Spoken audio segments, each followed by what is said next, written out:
Mga kapuso pictures ang personnel sang LTO-6 gingamit sa pagpang-scam.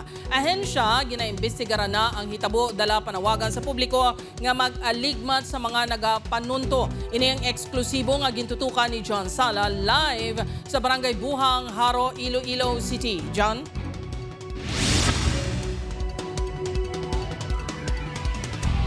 Jerd, makagalanyan ang mas mapahapos ang pagproseso sa mga dokumento kaangay nilang sa mga driver's license. Apang panawagan sang LTO-6 sa publiko, sundon ang proseso agud malikawan nga matuntuhan. Naalarmang Land Transportation Office 6 matapos magpadulong sa ila talatapan ng 3 ka mga kliyente sang damnaglang. Ginpangita sa mga ini ang isa nila ka empleyado. Base sa pahayag sa 3 sa taga-LTO, ginkontrata kuno sila sang isa ka nagpakilala kula sa social media. Nagagamit ini sang pictures ang isa ka LTO-6 personnel. Nagtanyag ini sang fixing services nga nagalakip sang theoretical driving course, student permit kag practical driving course sa balor nga 20,000 to 30,000 pesos.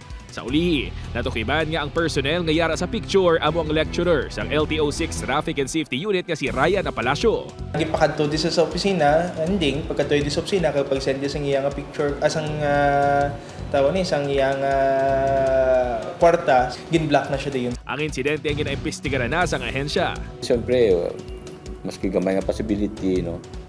Para sa akon wala, but to get to the bottom of it, no? So dapat may ara kita sang parang investigation. Malaba ang pila kay na sang aga sa opisina sang LTO-6 para sa mga nag-aasikaso sang ilang mga dokumento.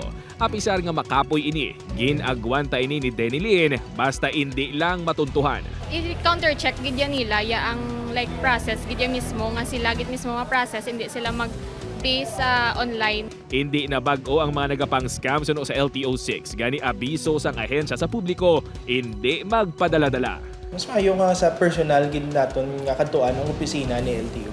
Ginpalabot na sang LTO-6 ang insidente sa Regional Anti-Cybercrime Unit sang PNP para sa nagakaigo nga investigasyon. Gintingon sang news team mamako ang bahin sang RACO 6 apang wala pa sang opisyal nga makahatag sang pahayag.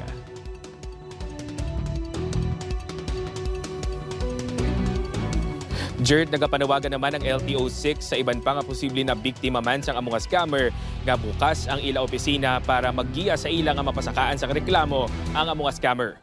Jerd?